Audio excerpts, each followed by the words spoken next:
So hello mga kalap trip, Mami Andas here. So for today's video po, magbabalot po muna tayo ng ating mga munting regalo para sa ating mga loyal and regular customer ng ating mga Love Tree Fresh Fruit Juice. At ayan po, dadaan po muna tayo ng Ladislao Elementary School bago po tayo lumabas para mag-deliver, para po ibigay yung ating munting regalo sa kanila sa laging pagtangkilik at pag-order po nila sa ating mga Love Tree Fresh Fruit Juice. At ayun po si siya, kinatid po muna namin sa Tito Ronald niya at Tita Che niya para doon po muna siya maiwan, hindi po muna siya sasama. Dahil sobrang layo po ng aming pupuntahan. So ayan po, bago po tayo lumabas ng Cavite City, dadaan po muna tayo sa may sabungan ng Cavite City. Total, dadaanan na rin po natin kaya dineliver na po din natin yung order nila. Madadaanan na rin po kasi yan bago lumabas ng checkpoint. Yan po yung sabungan sa loob ng Cavite City. Salamat po sa laging pag-order ng mga Love Tree Fresh Fruit Juice. And after po niyan mga kalap trip, diretso biyahe na po tayo pa Gentry.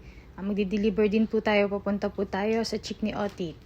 Sa 5-star restaurant ni Ma'am Wilma Dasen po, ang Chick ni Otit.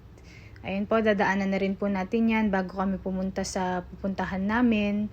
Sinasabay na rin po kasi namin yung mga delivery namin outside Cavite City pag kami pupuntahan po kami para sulit po yung biyahe. Tipid sa gas, tipid sa pagod, sa oras. So ayan po, i-reveal ko na lang po sa yung mga next video ko kung saan kami pupunta. Pero trabaho rin po yung pupuntahan namin. Kaya ayan po, sinasabay din namin, trabaho din po. And ayan po, pagdating po namin sa Chick ni Oti, tinulungan na po kami ng mga staff maghakot.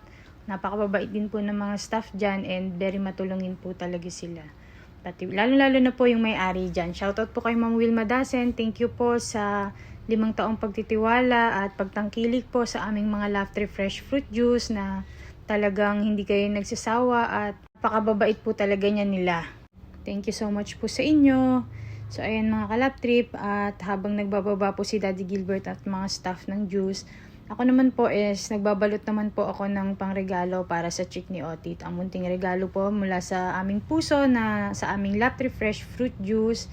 Ayan po, kasi po kinulang po ako ng binalot at saka ng pambalot. Kaya po dinala ko na lang po yung pangregalo. Tapos bumili na lang din po ako ng pambalot para dyan ko na po balutin. So ayan po, minamadali ko na po yan kasi may oras din po kasi kami.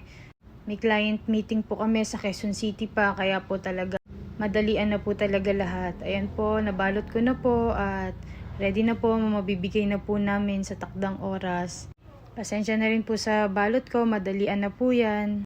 Ang mahalaga po ay nabigay talaga namin sa taktang oras at araw. Sinabay na po namin sa delivery. And ayan po, dadali na po ni Daddy Gilbert sa loob para ibigay po ang ating munting regalo na mula sa puso namin at mula sa puso ng Love Tree Fresh Fruit Juice. Sana po magustuhan nyo po yan.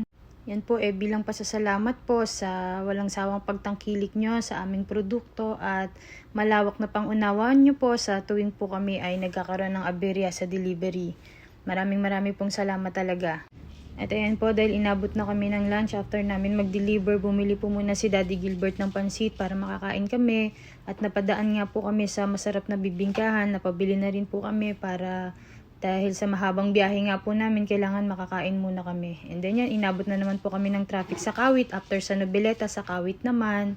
And then yan po, pabiyahe na nga po kami ng QC. I-upload ko na lang po yung next video kung saan kami papunta dyan, pero trabaho pa rin po yan. And then yan, inabot na nga po kami ng gabi sa biyahe sa sobrang traffic po. Thank you for watching mga kalap trip. God bless to all. Bye bye.